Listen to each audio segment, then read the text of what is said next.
Monsieur le garde des Sceaux, ministre de la Justice, Monsieur le procureur général près la cour d'Agen, Monsieur le président de la conférence nationale des présidents de tribunaux judiciaires, Monsieur le président du tribunal judiciaire de Paris, Madame la procureure de la République du tribunal judiciaire de Paris, Mesdames et Messieurs les hauts magistrats, Madame la contrôleure générale des lieux de privation de liberté, Mesdames et Messieurs les directeurs d'administration centrale, Mesdames et Messieurs les conseillers, Monsieur le Président du Conseil national des barreaux, cher Jérôme, Monsieur le vice-bâtonnier de Paris, cher Vincent, Monsieur le représentant de la profession d'avocat au Conseil supérieur de la magistrature, cher Jean-Luc, et son prédécesseur, cher Franck, Madame la vice-présidente de la CNIL, Madame la directrice de l'ENM, chère Nathalie,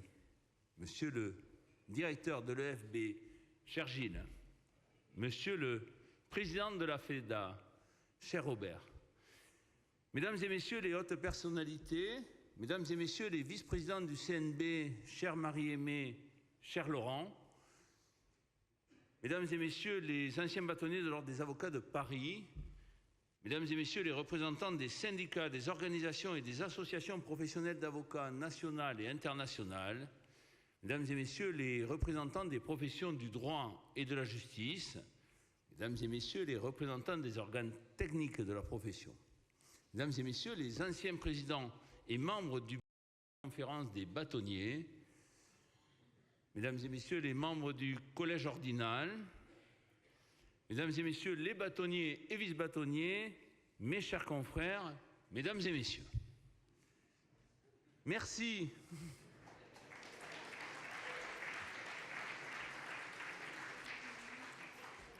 Merci à toutes et à tous de votre participation à cette Assemblée générale démontrant, ce faisant, l'attachement que vous portez à notre profession et au barreau de province.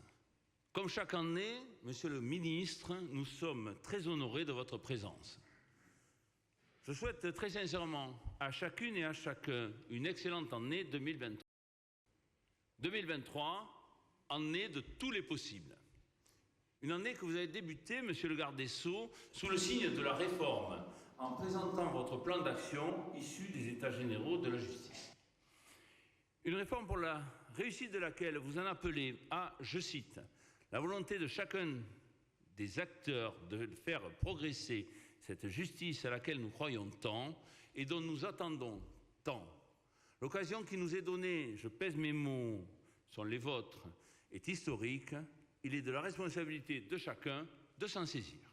Oui, Monsieur le ministre, une occasion historique nous est donnée et vous me permettrez d'ajouter qu'il ne tient qu'à nous de bâtir non pas une ou des réformes, mais là où les réformes qu'attendent non pas seulement les gens de justice, mais nos concitoyens, eux qui, à 73%, estiment que la justice fonctionne mal. Les bâtonniers des ordres de province, des femmes et des hommes engagés, parfois au détriment de leur vie personnelle et professionnelle, pour représenter et défendre les avocats, connaissent parfaitement les difficultés quotidiennes de l'institution judiciaire. La conférence qui les fédère a donc une expertise en la matière. Avec l'ensemble des bâtonniers, elle espère être entendue. Notre volonté est forte, elle est immuable. Faire progresser cette justice que nous servons au quotidien et pour laquelle nous sommes entrés en avocature et avons pris la robe. Et comment mieux aider la justice de son pays en un tel moment qu'en exprimant très loyalement ce en quoi nous croyons, ce que les avocats pensent et disent à leurs bâtonniers. Si 2023 sera une année de réforme, 2022 a été celle du constat, alors que 2021 a été l'année de la prise de conscience. Prise de conscience qui s'est traduite par les mots du président de la République à Poitiers le 18 octobre 2021, lors du lancement des États généraux de la justice, quand il y faisait le constat de la perte de confiance et de la remise en question régulière dans les débats publics de notre justice. Prise de conscience nationale quand, un mois plus tard, était signée dans Le Monde la tribune des 3000 qui se révéleront être plus du double et dans laquelle était dénoncée une justice déshumanisée, obligeant les magistrats à choisir entre juger vite mais mal ou juger bien mais dans des délais inacceptables. Il y était fait état de leur profond mal-être face à cette situation ainsi que de la souffrance de l'ensemble des personnels de justice. La conférence qui avait exprimé sa solidarité ne peut que se réjouir qu'une des priorités annoncées dans votre plan d'action soit l'amélioration de la qualité de vie au travail des magistrats et autres personnels de justice. Le 8 juillet 2022 était déposé le rapport du Comité des États généraux de la justice. Y est dressé le constat de la crise profonde que traverse l'institution judiciaire, au bord de la rupture, résultant de décennies de politiques publiques défaillantes, faute d'une approche systémique des politiques judiciaires. Allongement des délais de jugement, qualité amoindrie des jugements en première instance, entraînant une saturation des cours d'appel. Exécution tardive des décisions de justice, saturation des cabinets des juges des enfants, procureurs en nombre insuffisant, outils et infrastructures informatiques insuffisantes ou obsolètes, recul de la collégialité, surpopulation carcérale et milieux ouverts en grande difficulté, justice ultramarine. Je salue mes amis bâtonniers des Outre-mer qui sont très nombreux aujourd'hui. Merci d'être venus, nous pensons et nous savons que c'est encore plus difficile dans les Outre-mer qu'ailleurs.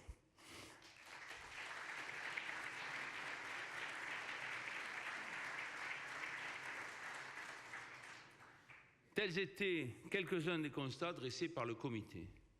Le rapport pointe les causes de cette crise, parmi lesquelles l'incapacité à penser le fonctionnement de la justice comme une politique publique à part entière, résultant d'un déficit de vision, des réformes ne visant qu'à, je cite, colmater des brèches dans un contexte de sous-dotation de l'institution judiciaire.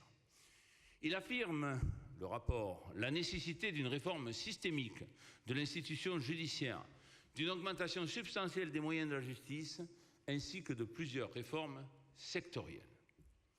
Dans un tel contexte, après un tel constat et face à de tels défis, nous ne pouvons qu'être d'accord avec vous, l'occasion est historique de mettre notre justice à la hauteur des ambitions de notre pays en la matière.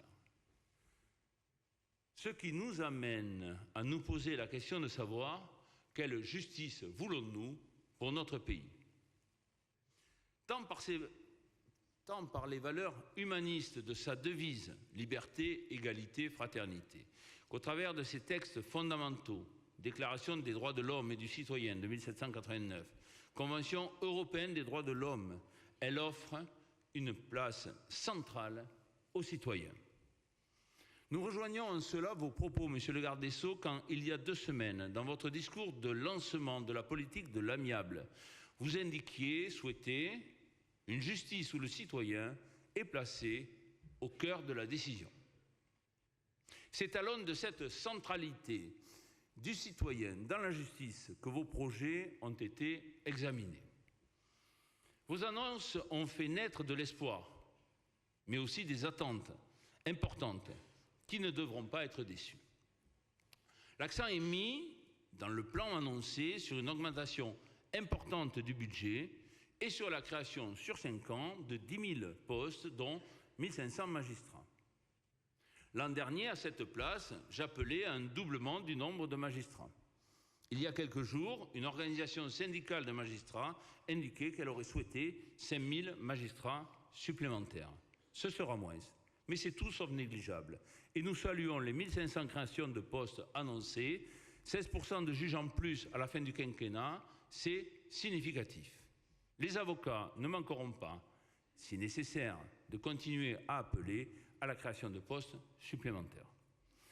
Avec tous les bâtonniers, nous formons le souhait que l'augmentation du budget annoncé et le recrutement de magistrats et autres personnels de justice permettent très rapidement d'améliorer l'accès au droit et à la justice dans les tribunaux et cours qui sont en souffrance. La situation est difficile ou très difficile dans de nombreuses juridictions.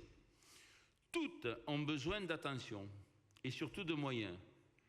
Des juridictions ultramarines à celles qui, pour faire entendre leur voix, ont contesté la circulaire de localisation des emplois.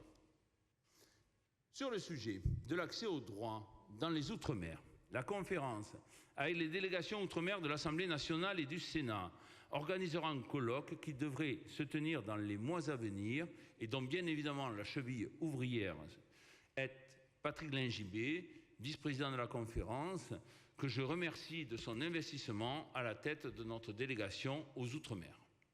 Concernant l'augmentation du budget, là encore, nous saluons l'annonce d'une augmentation de 8% du budget pour la 3e année consécutive. Sans contester la réalité du changement de braquet budgétaire, quelques remarques doivent être formulées. Le budget de la justice judiciaire, le programme 166, augmentera légèrement moins que les 8% annoncés, à savoir 7,79. Ceci étant, nous devons depuis quelques mois intégrer dans nos raisonnements le retour de l'inflation, qui s'est élevé à 5,2% en 2022. La loi de finances 2023 est bâtie sur une inflation de 4,2%, ce qui ramène l'augmentation réelle projetée du budget de la justice à seulement 3,8% de la justice pour la justice judiciaire, 3,59. Cela reste une augmentation non négligeable, mais malheureusement bien moindre qu'annoncée.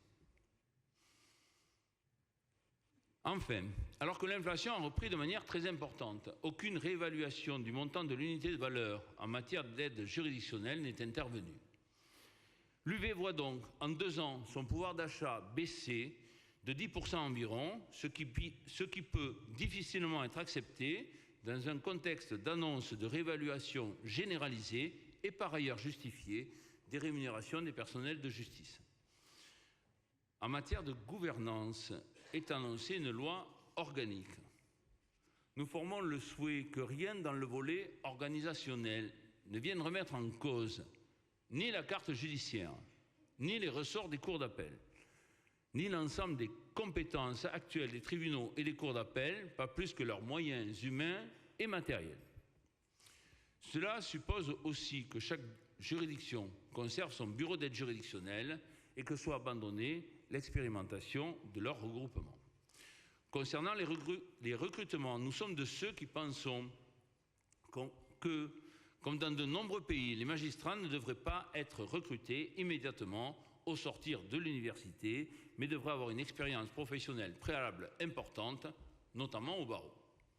Nous sommes donc très particulièrement intéressés et serons très attentifs aux conditions de recrutement des 300 magistrats annuels supplémentaires qui pourraient être très majoritairement des avocats, ce qui pourra à terme donner des idées dans les années à venir pour l'ensemble des nouveaux juges.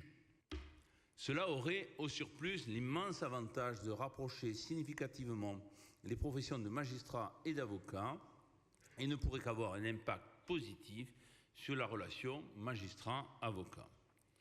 Sur ce sujet, l'année 2022 aura été marquée par les importants travaux du Conseil consultatif conjoint de déontologie de la relation magistrat-avocat qui, sous l'égide de la première présidente de la Cour de cassation d'alors, Chantal Arens, et du procureur général François Molins, avec les représentants du CNB, du barreau de Paris et de la conférence des bâtonniers, ont permis de définir une approche commune des bonnes pratiques en la matière.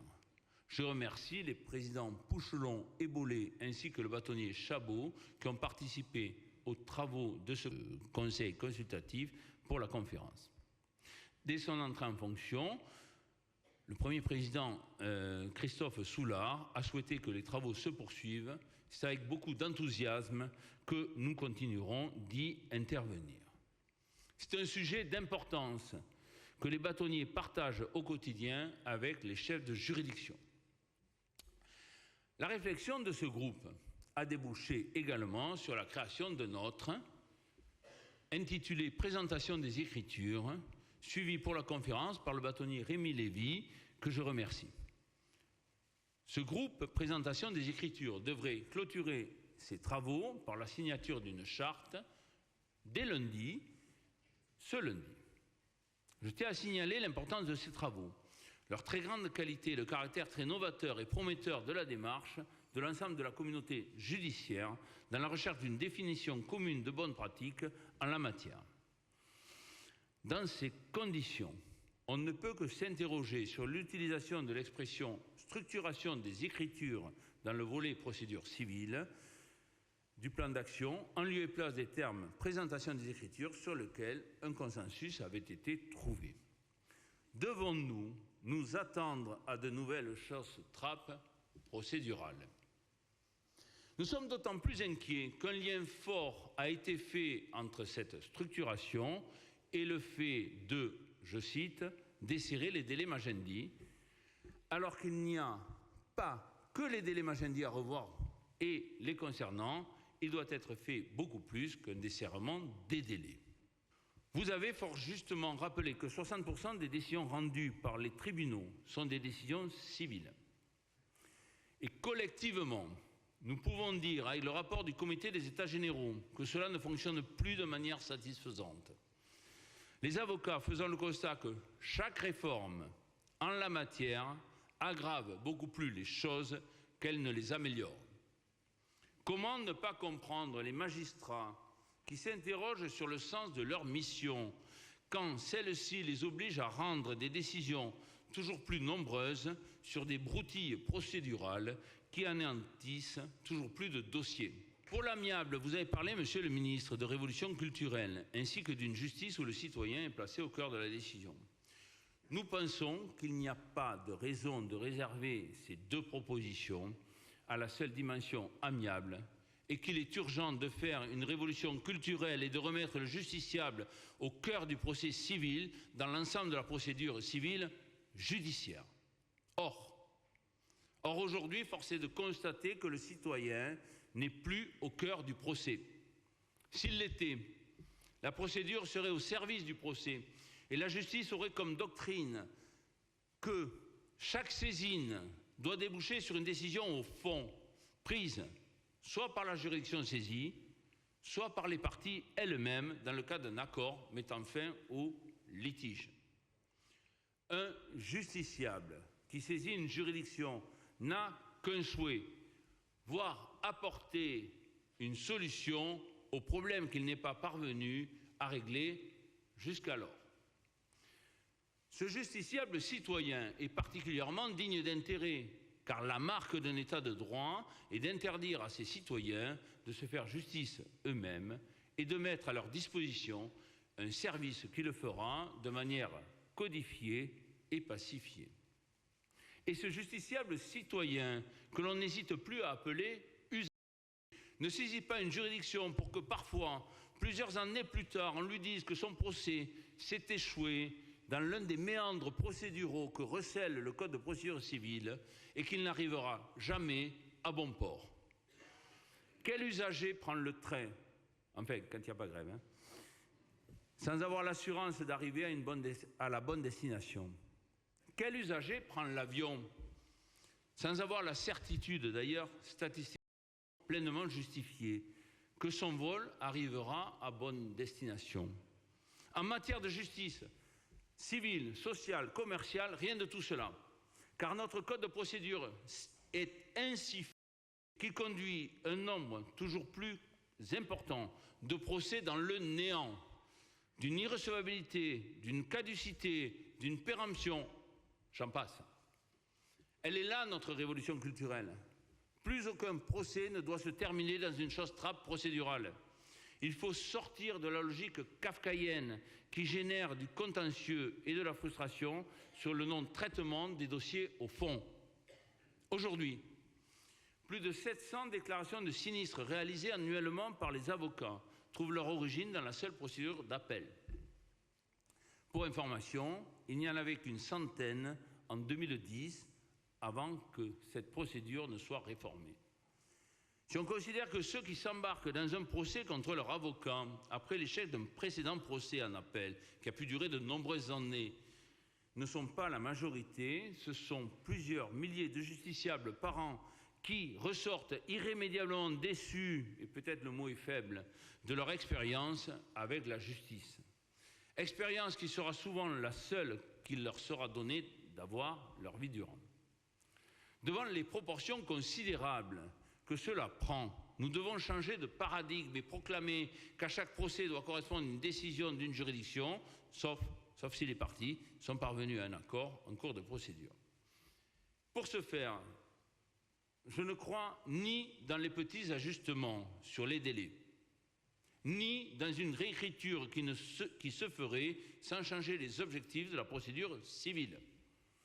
Celle-ci doit être exclusivement au service du procès, dans le seul but que le citoyen demeure au cœur de celui-ci. Et pour y parvenir, il faut permettre une neutralisation de toutes les choses de trappe procédurales diverses et variées qui ont été ajoutées au fil des ans. La suppression du formalisme excessif qui fait condamner notre pays par la Cour de Strasbourg ne suffira pas. Il faut appliquer dans la procédure civile la recommandation de la Commission européenne pour l'efficacité de la justice, adoptée le 17 juin 2021, visant à réduire les contraintes formelles au strict nécessaire et pour y parvenir à assurer un droit de régularisation des actes viciés en fixant aux parties un bref délai pour déposer un acte de procédure régularisé ou pour fournir les informations requises ou bien remplir les conditions manquantes. C'est cette révolution culturelle que nous devons faire. De plus, au vu du nombre considérable de décisions que rendent les juges de la mise en état, les conseillers de la mise en état et les cours d'appel en la matière, une telle réforme du Code de procédure civile contribuerait grandement à la résorption des stocks. Enfin, à l'ère de l'informatique, l'envoi de demandes de régularisation ne surchargerait nullement les greffes. Chemin faisant, il faudrait aussi revenir sur la vraie fausse bonne idée qui a fait donner compétence fin 2019 au juge de la mise en état pour statuer sur les fins de non-recevoir. Cette mesure est en train d'emboliser tant la première instance que l'appel. Concernant l'amiable, depuis de nombreuses années, les avocats s'y forment, sont médiateurs, accompagnent leurs clients dans des marges. Depuis toujours, rédacteurs de transactions, ils œuvrent à une résolution apaisée des difficultés rencontrées par leurs clients en échangeant confidentiellement avec l'avocat de la partie adverse. Les avocats n'ont donc pas de problème avec le principe de l'amiable. Ils sont néanmoins amenés à déplorer l'utilisation qui peut en être faite à des fins manifestes de gestion de stock, ce qui a été clairement relevé par le rapport du Comité des États généraux. Ils attendent sur ce point des clarifications. S'ils ne se sont pas appropriés la procédure participative de mise en état, dont on a beaucoup parlé le 13 janvier dernier, c'est principalement dû au fait que, jusqu'au décret du 11 octobre 2021, sa signature emportait notamment renonciation aux fins de non-recevoir et aux exceptions de nullité de procédure. De plus, si l'on veut que cela fonctionne, il faut alléger son formalisme en permettant, si elle ne contient aucune renonciation à un droit ou à une exception, aux seuls avocats des parties de la signer. Les parties signent bien seules leurs conclusions. Pourquoi donc devraient-ils, pour organiser leur échange ou celui des pièces qui y sont visées, avoir besoin de la signature de leurs clients? Enfin, l'obligation et la signature d'une requête lorsqu'il est demandé au tribunal de statuer devraient être supprimées, les avocats des parties s'entendant simplement pour clôturer la phase de mise en état et demander au tribunal de statuer sur les dernières écritures échangées comme dans la procédure de mise en état classique. Pour en venir aux nouveautés annoncées dans votre plan d'action des États généraux de la justice, la césure et l'audience de règlement amiable. La définition des modalités d'adaptation à notre droit de ces outils venus de pays aux cultures et pratiques juridiques différentes sera très importante. Dans sa pratique canadienne, l'audience de règlement amiable apparaît extrêmement chronophage et supposera donc d'avoir des magistrats en nombre suffisant. Concernant la césure Il apparaît pour beaucoup assez contre-intuitif que le fait de ne statuer que sur une partie du litige participe de la réduction du temps de traitement des procès. Vous l'avez compris, dans l'attente d'en connaître les contours précis, nos interrogations sont nombreuses sur l'aide que ces deux mécanismes pourraient apporter pour diminuer la durée des procédures. Ceci étant, nous notons favorablement que, tel qu'annoncé, ces mécanismes supposent que les parties soient assistées par leur avocat pour y avoir recours. Nous sommes en effet convaincus que l'on ne peut participer à un marde qu'assisté d'un avocat et que renoncer à une prétention ou transiger suppose d'avoir reçu une information objective et indépendante sur l'étendue de ses droits, information que seul un membre du barreau peut donner. En matière d'aide juridictionnelle, vous avez annoncé que le recours à la césure et à l'audience de règlement entraînerait une augmentation de la rétribution de l'avocat. Nous espérons qu'il en ira de même pour le recours à la procédure participative de mise en état et que ces augmentations seront substantielles. Concernant la justice économique, avec l'ensemble de la profession, nous demandons le maintien devant les tribunaux judiciaires des procédures collectives concernant les avocats et nous serons par ailleurs très attentifs aux mesures visant à renforcer l'attractivité du droit français. À cet égard, depuis le 1er janvier, la vie des entreprises est perturbée par les dysfonctionnements du guichet unique des formalités d'entreprise opéré par l'INPI en lieu et place des CFE. Il est incompréhensible que Bercy n'ait toujours pas entendu les avocats qui les avaient prédits et qui continuent quotidiennement de les signaler sans que tout ne soit réglé à ce jour. Sur le pénal, est annoncée la réécriture du Code de procédure pénale à droit constant en lien avec un comité scientifique de suivi des travaux auquel participera un représentant de la conférence, le bâtonnier Pierre Dunac, que je remercie d'avoir accepté cette mission. Avant même cette réécriture, seraient intégrées dans le droit positif diverses mesures dont la perquisition de nuit en matière de crimes de droit commun. Cette extension contestable sur le plan des principes, si elle se concrétisait, ne pourrait se faire sans l'octroi de droits nouveaux à la défense.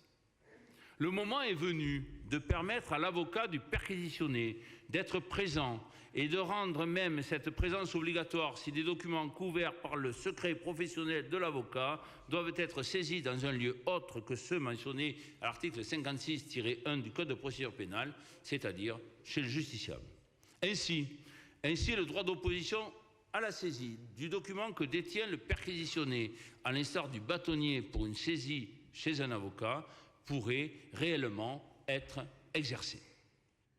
Concernant la surpopulation carcérale, est annoncée la création de 15 000 places supplémentaires. Lorsqu'il y a un certain temps, en 1990, je me suis inscrit au barreau, il y avait 36 615 places pour 45 419 détenus, soit un taux d'occupation de 124%. Aujourd'hui, il y a 60 698 places opérationnelles et 72 809 détenus au 27 novembre 2022, soit un taux de 120%. Ainsi donc, pendant que l'on augmentait de 24 000 le nombre de places, celui des détenus bondissait de plus de 27 000 et le taux d'occupation restait inchangé aux environs de 120%. L'augmentation du nombre de prisons n'est donc pas le bon instrument pour lutter contre la surpopulation carcérale. Même si nous avons noté le souhait d'une politique volontariste de régulation carcérale, celui d'évaluer la loi Bloc-Peine, ainsi que le rappel de la récente entrée en vigueur de la libération sous contrainte et la volonté de développer les peines alternatives à la détention, nous souffrons dans ce pays de la culture du tout carcéral, que la construction de nouvelles places de détention ne pourra qu'encourager. Si la France n'est pas capable de ne pas avoir recours à l'incarcération, elle se devrait, à minima, d'assurer la dignité des conditions de détention. Or, la lutte contre l'indignité des conditions de détention n'est pas mentionnée dans le plan d'action, alors que le rapport du Comité des États généraux a révélé que la responsabilité de l'État est de plus en plus engagée à raison des conditions de détention indignes et qu'il a prédit que des condamnations nombreuses risquent d'être prononcées sur ce terrain par les juridictions nationales. À cet égard, je tiens à saluer l'action des bâtonniers qui exercent et exerceront pleinement leur droit de visite des lieux de privation de liberté et qui sont, avec leurs barreaux, à l'origine ou ont contribué aux actions ayant débouché sur des condamnations toujours plus nombreuses de l'État. Avec l'ensemble des bâtonniers de France, nous pouvons dire à Madame Simoneau, contrôleur général des lieux de privation de liberté, que nous serons toujours à ses côtés pour mener ce combat.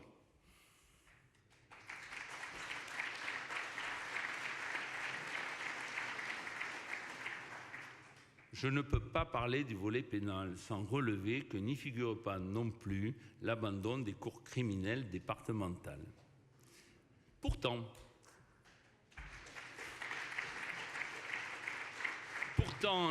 la proposition de justice où le citoyen est placé au cœur de la décision est encore plus vraie pour la cour d'assises que pour beaucoup d'autres juridictions, puisque le citoyen juré participe à la prise de décision.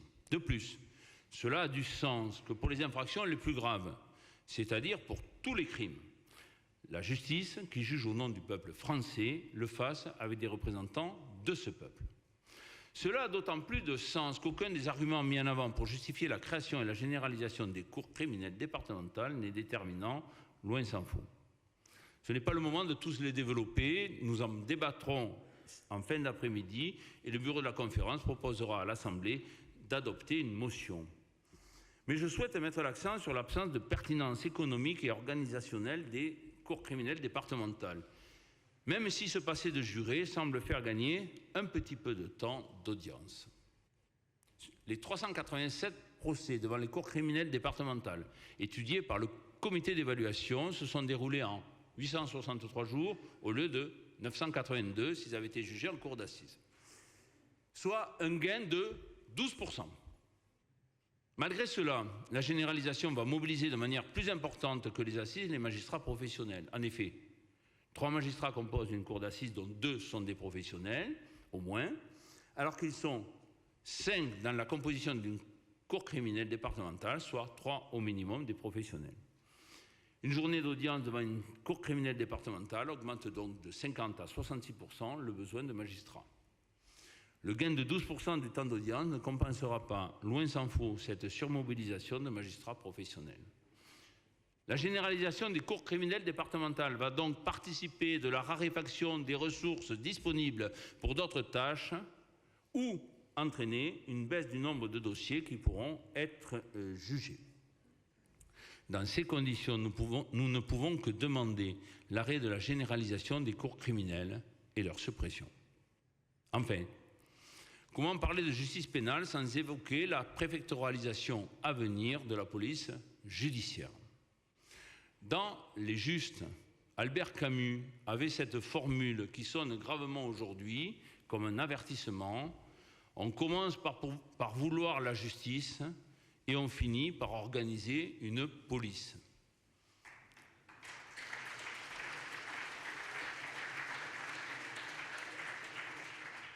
Nous continuerons donc à être extrêmement vigilants sur les conséquences de la réforme de l'organisation de la police voulue par le ministère de l'Intérieur. Vous le savez tous, la conférence des bâtonniers qui porte la voix politique des barreaux de province œuvre pour l'unité et l'union de notre profession. Tout à l'heure, prendront la parole le président du Conseil national des barreaux, Jérôme Gavaudan, devant une assemblée qu'il connaît bien, lui qui a brillamment présidé aux destinées de cette maison en 2018 et 2019. J'ai, comme à l'accoutumée, proposé à la bâtonnière de Paris, Julie Couturier, d'intervenir. Elle est retenue par un séminaire de son conseil de l'ordre et nous prie de l'excuser.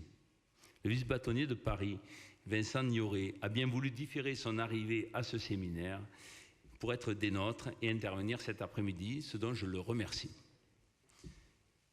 Parmi les sujets que porte la conférence se trouve la modification des modalités d'élection des membres du Conseil de l'Ordre. Le CNB a adopté le 9 octobre 2020 une motion demandant que le mode d'élection en binôme soit remplacé par le scrutin uninominal majoritaire à 2 tours par collège, la moitié des sièges étant réservés aux candidates de sexe féminin et l'autre moitié aux candidats de sexe masculin. J'ai saisi l'institution représentative nationale en lui demandant de porter la proposition de modification auprès des pouvoirs publics. Cette Assemblée aura tout à l'heure l'occasion, par un vote, de montrer son attachement à une telle réforme. Concernant la discipline, nous avons regretté que la partie du projet de décret préparé par la DACS, intégrant une procédure simplifiée, n'ait pas été validée par le Conseil d'État. Nous formons donc le vœu que la loi à intervenir puisse créer cette procédure disciplinaire simplifiée conformément aux souhaits de la profession, souhait qui avait été entendu et que nous espérons qu'il sera repris. Cela n'a échappé à personne. 2023 est aussi annoncée comme celle de la réforme des retraites. Elle nous a massivement mobilisés il y a 3 ans, tant nous souhaitions conserver notre régime qui participe de l'indépendance de l'avocat. Nous prenons acte qu'à ce stade, les annonces de la Première ministre ne contiennent pas de remise en cause directe du régime de retraite des avocats. Ceux-ci seront impactés, comme l'ensemble des autres travailleurs, par la modification de l'âge de départ à la retraite et par celle concernant la durée de cotisation. Le diable se cachant dans les détails, comme l'a rappelé justement sur ce sujet le président du CNB, Jérôme Gavaudan. Nous serons avec la CNBF, dont je salue le président Bruno Zillig, particulièrement vigilants, notamment quand dans le projet il est question pour les indépendants d'une révision de l'assiette des cotisations des non-salariés, de revoir l'adéquation entre les cotisations et les droits acquis et d'unifier le recouvrement des cotisations. Enfin, l'un des rôles majeurs de la conférence des bâtonniers est d'être une vigie en matière de respect de l'état de droit et des libertés fondamentales. Cela nous amène à saisir le Conseil d'État lorsque nous notons un recul de cet état de droit. Nous l'avons fait contre le décret du 29 octobre 2022 qui, en matière de contentieux des autorisations d'installation de production d'énergie, prévoit que la durée de la procédure, tant devant le tribunal administratif que devant la cour d'appel administrative, est limitée à 10 mois, faute de quoi le dossier est transmis à la juridiction de niveau supérieur au risque que seul le Conseil d'État ne statue.